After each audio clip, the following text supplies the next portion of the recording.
Welcome to Roger That, a podcast presented by HVAF of Indiana. I'm your host, Lauren Carpenter, and join me as we discuss how HVAF is ending veteran homelessness and how you can join us in our mission. We'll be having conversations with community partners, staff members, and even some of the veterans we serve. We hope sharing more of our story with supporters like you can shine a light and give a voice to this vulnerable population, because no hero should ever be homeless.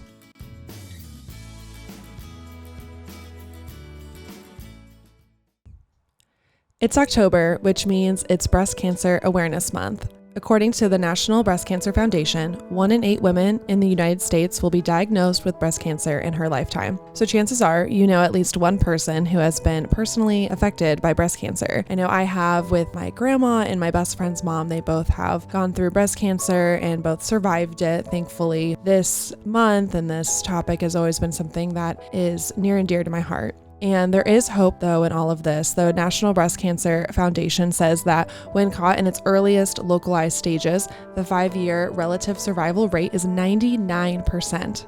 Advances in early detection and treatment methods have significantly increased breast cancer survival rates in recent years, and there are currently over 3.8 million breast cancer survivors in the United States. And today on Roger That, you are going to hear from 2 of those 3.8 million survivors. HVAF's housing case manager, Ann, was diagnosed with breast cancer in 2017, and Army veteran Nicki, who has received help from HVAF in recent years, was diagnosed in 2021. Both shared their journey with me, and I'm honored to share their stories with you today. I sat down with Ann a few weeks ago, and unfortunately, due to conflicting schedules, I was unable to sit down with Nicki recently. However, I interviewed Nicki last November for HVAF's blog, so on this episode, I share that interview with you all. Having awareness of the facts and stats surrounding breast cancer is key in empowering individuals to make informed decisions about their health, which is why I want to share these stories with you. I also hope that both Ann's and Nicki's stories can be an inspiration to you, whether you're battling cancer right now or going through a challenging season of your life. And while we celebrate both Ann and Nicki today, I know there are many who have sadly lost their battle to cancer. And my heart goes out to those who are battling cancer right now and those who have lost loved ones to this awful disease. Here are Ann's and Nicki's stories.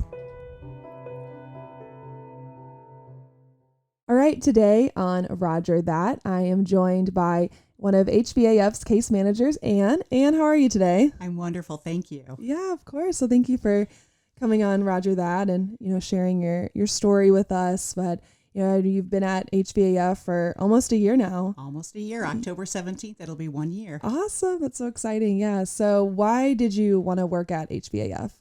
Well, I've worked with people all my life, all my career. Mm-hmm. And I've worked mainly with people with disabilities. And when I came from Work One and had heard really good things about HVAF. I had always thought, I'd like to work here. Mm-hmm. What are some of the maybe job duties? Kind of what does a day look like in your role? I know it could be different probably every day. It is different every day, and it can change at any moment. Mm-hmm. So as a case manager, our number one goal is to help homeless veterans and their families obtain housing. Mm-hmm. Main reason why people are having difficulty with housing is because of poor credit, maybe some background issues, but mainly the poor credit. So a part of our case management is working with credit repair. So we work with a company and we review credit reports, and then we just go, what is the biggest thing that we need to address? And we just go line by line. And I've seen it work where somebody they've raised their credit score within the last year by almost 100 points. Oh, wow. So, but it's, being diligent and working your plan. It's not my plan. Mm-hmm. It's the veteran's plan. Yeah. Yeah. Now being here for almost a year, why would you say then you like working here? I love the people. Mm-hmm. My coworkers are amazing. Everybody's so committed, so diligent. It's hard work. It's really hard work. This is the hardest job I've ever had, but it's been the most rewarding. So when you have people that they do what they need to do to get their lives back on track in order, and there's a whole lot of different factors that are involved. So, it's not just one thing that has gotten them to this situation, this place in their lives, but it's a lot. But we're here to support. Mm-hmm. We're here to encourage. We're here to be a resource. There's so much out there, mm-hmm. so many resources available to not only veterans, but everybody. So it's just finding what's available and presenting it to the person. And, if they want to follow through, then help them follow through. Yeah, that's something I've heard a lot from our veterans, that they're not even sure of all the resources. And so it's like, as long as they can find us, then we can help them out. And yeah, and like you said, there's, each veteran is unique, has their own situation. Yes. So you kind of have to go about it, in different ways yes. each time. So is there any, favorite, I don't know, like if maybe a favorite story of the veteran interaction that you've had so far this year that you like to share with others? Well, one of the veterans, and then I inherited this veteran from my supervisor, mm-hmm. and she had, had some difficulties with substance abuse, with because of the traumas that she had mm-hmm. experienced in her life, and just took the action of, okay, what, we have a housing stability plan. Mm-hmm. That's kind of our plan of action, but just, helping her navigate. And things didn't go easy. They didn't happen overnight. Right. And sometimes she met with obstacles, but it was okay. It didn't happen as we thought it would happen, but let's just keep working this. Let's, stay the course. How can we, what are some other resources that we can utilize? And, yeah, and it's been a neat relationship. I'm really proud of her. Yeah, I know our veterans are super thankful for you, and our staff, we're very thankful for you to be on our team, especially because you bring brownies every week. Every Wednesday, brownies for breakfast. Love it. And if you're watching on YouTube, you can see that Anna's wearing pink, or if you are listening, let you know that Anna's wearing pink. So, that's because this month, October, is Breast Cancer Awareness Month. And you are proud to say you are a breast cancer survivor, which yes. Congratulations. So, we want to share your story because, there's, for people to just be aware to get those exams and, to get checked. But then also, if someone's going through something right now, they can maybe be inspired by your story. And so first, if, we want to kind of take it back to the beginning. When did you find out that you were diagnosed with breast cancer? It was November of 2017. Okay. I had my routine mammogram, mm-hmm. and they called me the next morning, which typically you don't get a call. So they wanted me to come back in and have another test. So I went in and had the other test, and something was found. So right away they were able to do a biopsy. Okay. So it was very surreal to have not only, the pathologist was in there, and he mm-hmm. was able to give me the results right away. And that is very surreal when you get that diagnosis that you have cancer. Yeah. What was going through your mind? I was very scared because my mother died of cancer. Okay. So I took care of her. Mm-hmm. So just thinking, oh my gosh, I have 3 children. Right. And going through that process with her, how would it affect, my family? Mm-hmm. I wasn't thinking really of myself in that process, but just, what would it do to my family? What happened next then? So after the biopsy, a couple weeks later, I had a lumpectomy, where they just went in and they removed the lump. Mm-hmm. And then after that, they check the lymph nodes. So mm-hmm. I had 2 lymph nodes removed, and those were cancer free. So that was great to know that it had not spread. Mm-hmm. But then in January, I started with radiation. Mm-hmm. So every day, Monday through Friday, I went to have my radiation treatments, and it was, like less than a minute or 2 of the radiation. I was thankful that I went to work, mm-hmm. went to the cancer center, had the radiation, and was able to go back to work. Oh, wow. Yes. Okay. Yeah. So, and 2, I, even with the lumpectomy and I had them done on a Friday, and mm-hmm. I was back to work on Monday. So, wow. Yeah. So I just, I was very fortunate that it didn't affect me as much. But the radiation does tire you out. Yeah. That's the only really side effect that I had. But everybody was wonderful. All of the technicians, the doctors. I had a radiologist, and then I have an oncologist because I didn't have to do chemo, but I am on an oral chemo medication. Okay. So I've been taking that almost 6 years now. They said initially that it would be an 8-year course of treatment. So I don't have to see the radiologist anymore, but I do have to see the oncologist because of the medication. Yeah. Yeah. How long did you have radiation? It was, I think, 47 treatments. So yeah. And the neat thing is, after you get done your last radiation treatment, you go and ring the bell. Yeah, I was just thinking how, you got to ring the bell. Yeah. What was then, your reaction when you found out that you were cancer free? Well, that's, that was at like a 5-year mark. But it's exciting, but I'm not really out of the woods. My younger sister also had breast cancer. She was diagnosed a couple years before I was. And she had the same, she didn't do radiation, but she had the lumpectomy and the lymph nodes removed. But it came back for her. Okay. It came back, and she had the bilateral mastectomy. And then she had genetic testing because our mother had cancer, not breast cancer, but so she wanted, and my sister's a nurse, so she wanted the genetic testing.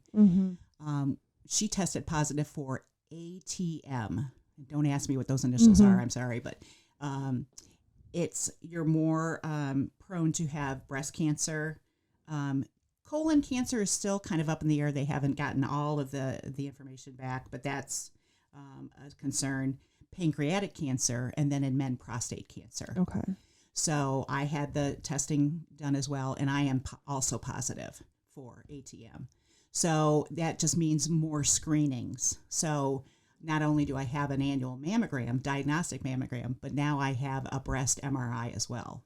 So I have, the mammogram, and then 6 months later I have the breast MRI. So I just had that done last week, and the results came back clear. Yeah. So, awesome. Yeah. Yeah. No, that's great. What advice would you give then to others who, maybe, I've never gotten tested for any of this kind of stuff, so, what is something that you would tell people to, I guess, just to be more aware of and prepared for something like this? Yeah. Just have a good relationship with your doctor.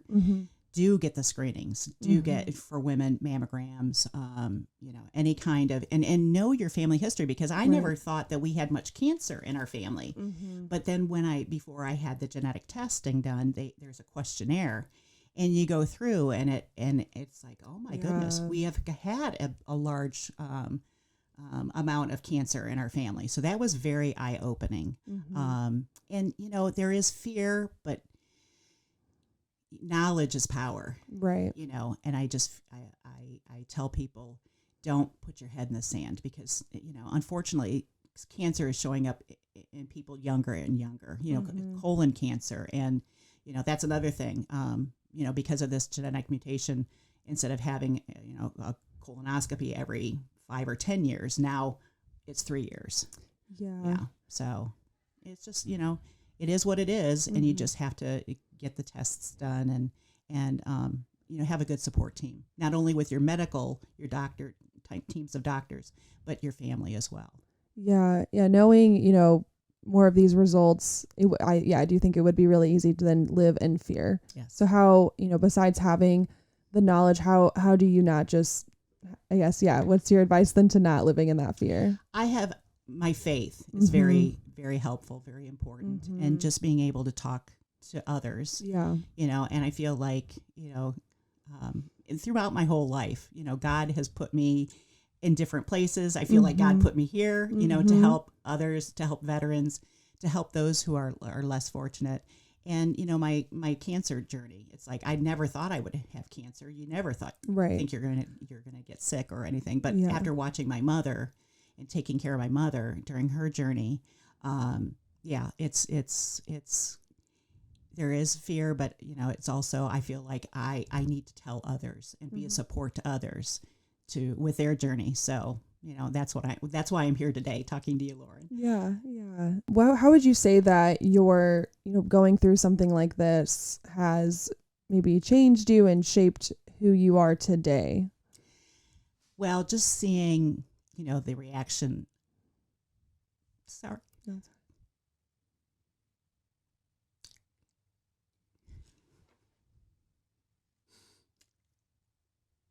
Of my children, mm-hmm. especially my youngest son, because he was there when we took care of my mom. Mm-hmm.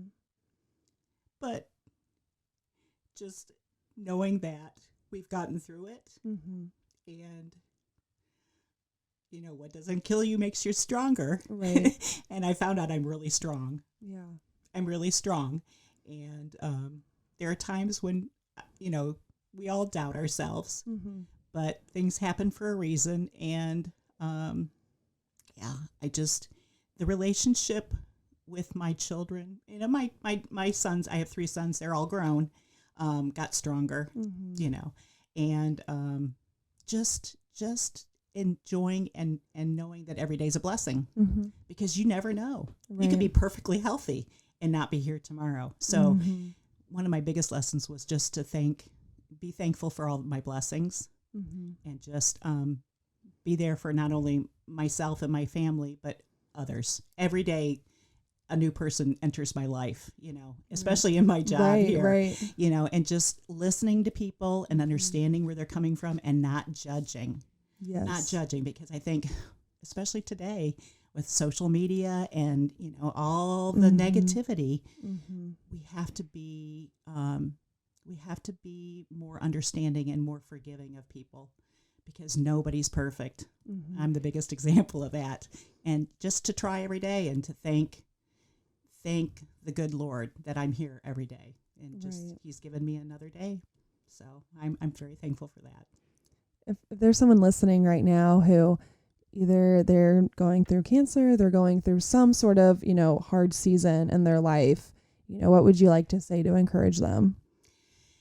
Things get better. Mm-hmm. If you're going through a tough time right now, don't hold it in. Reach out to somebody, and but it gets better. Mm-hmm.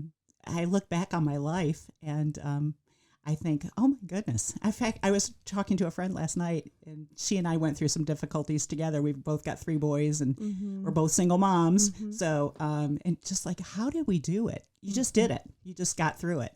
And now that I look back and think, okay, we did, we got through it, and things got better, and we've got amazing children that are now adults, and now they're parents, and now we're helping out the next generation, and it's just, but it gets better. It does get better, and there are people who do care.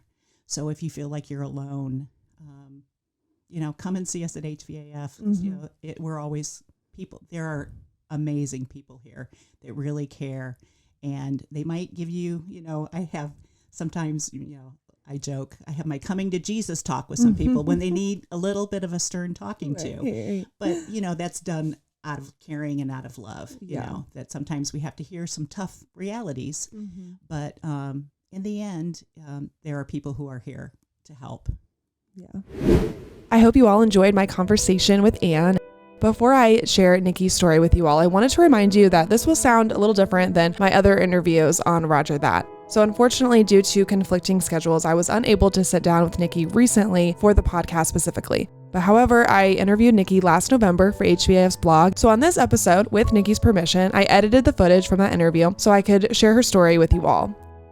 And I also wanted to note that Nicki gets pretty detailed with her surgeries, chemo, and radiation in the aftermath of it all. It could make others uncomfortable, but when I was putting this together, I thought taking those parts out just took away from her story and wouldn't show what all Nicki has been through and how strong she is today because of everything that she had to deal with just a few years ago.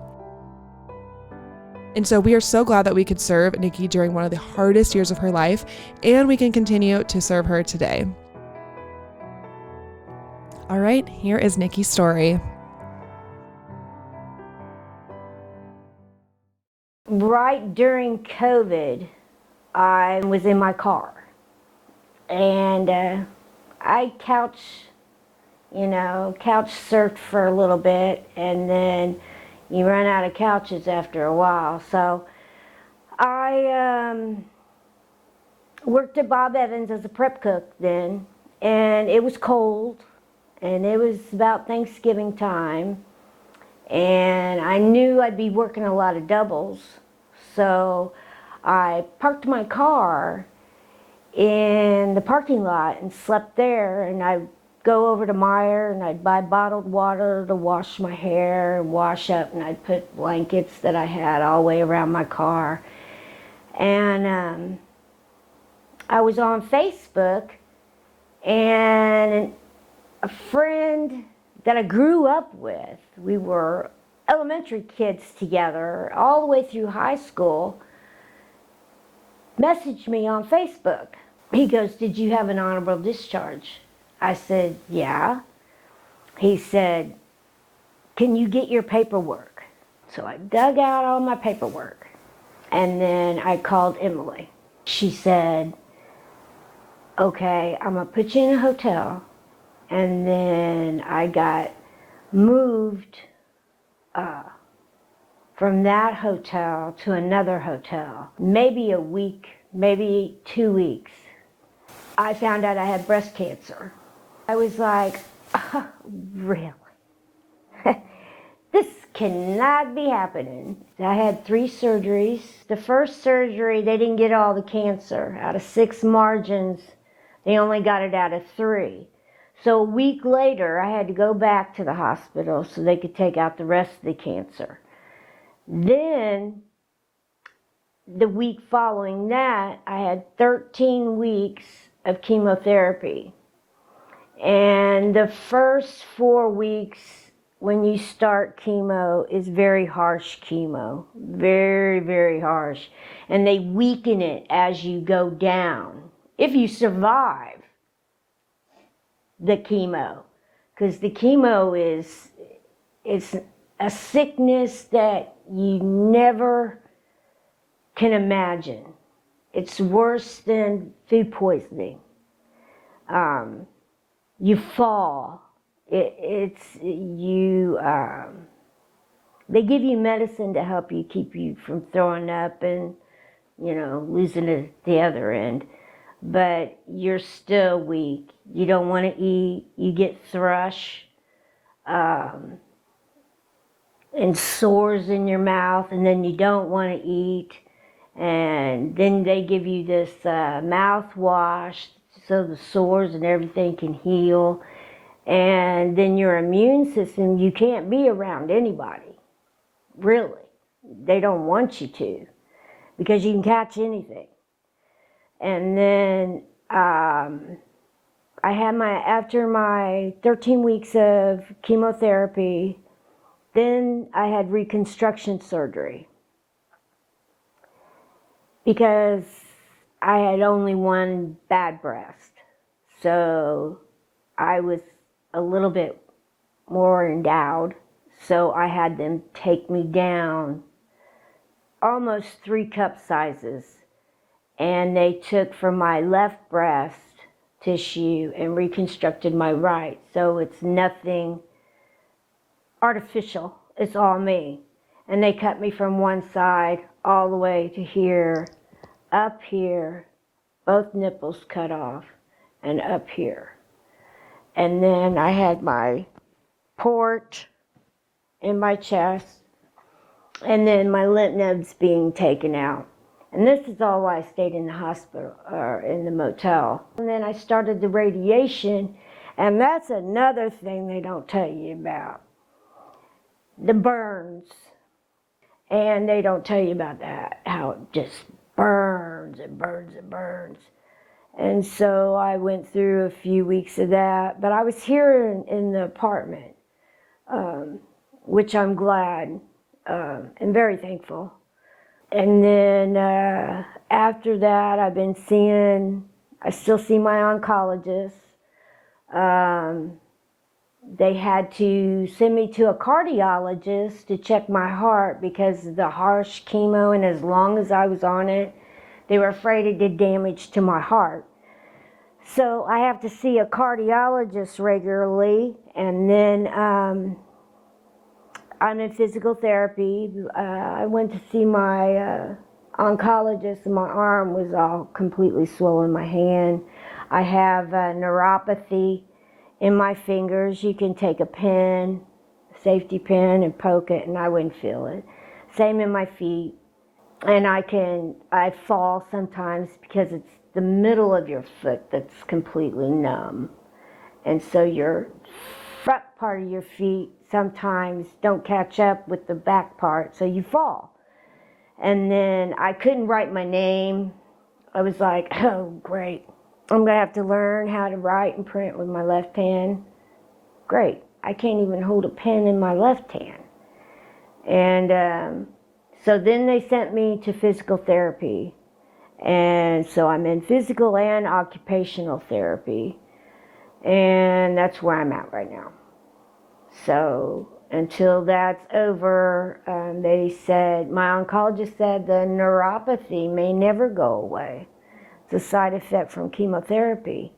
And chemo brain, it was strange. And like certain things I don't remember of my past, I have a hard time calculating. And they say that sometimes it don't ever go away. It don't get any better. But the longer you're off chemo and off the radiation, and I've got a problem with my shoulder because they had my arm up like this when they shot the radiation. And from the physical therapist, I'm finding out that they may have to do an x-ray to my shoulder because they did a bone density test to see if the chemo affected my bones. And there was slight little difference. And then because the radiation doesn't just go to the spot, it goes all over and goes through the bone. So if this doesn't get any better, then I'm going to have it x-rayed, and hopefully there's no damage to the bone in the shoulder. That's all I need. So other than that, and then I'm where I'm at right now. So, and then I want to slowly get back to working. Most of my life I've held down 2 jobs. I've worked all my life. This is killing me. This is killing me.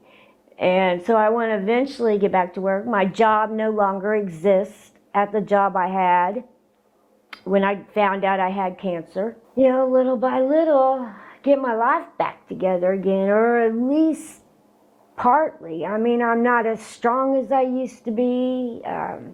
Chemo does a lot of things to your body people don't understand, and that's okay. But I want to start my life back. I'm not ready to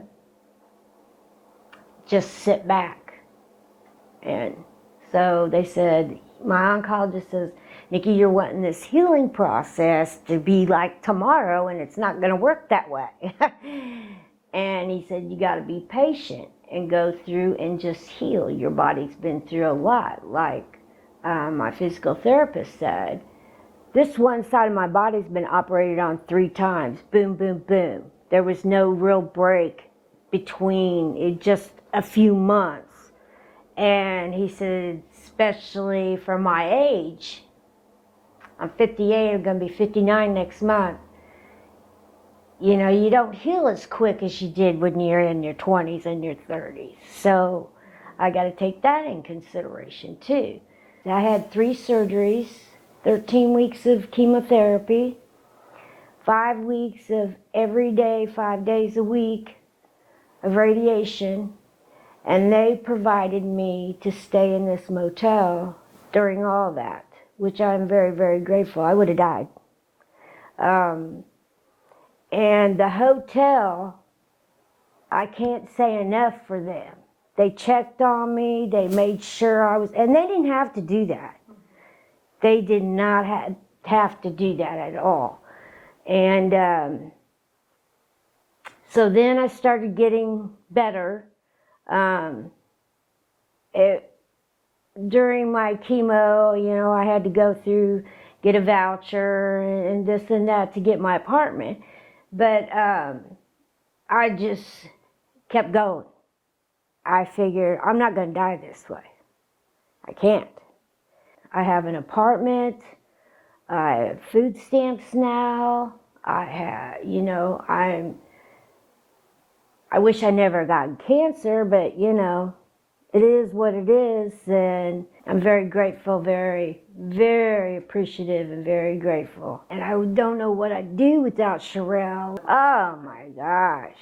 She's been my doll baby, my savior. Helped me stay in the motel, which they were no longer keeping residents or whatever. They weren't keeping them for long-term stays anymore. And because they were having some problems with a couple of people. And she worked it all out, kept me there through my treatment. She checked on me. Anything I needed, all I had to do was call or ask, or text, and it was there for me. I remember going to Sherelle took me to the food bank.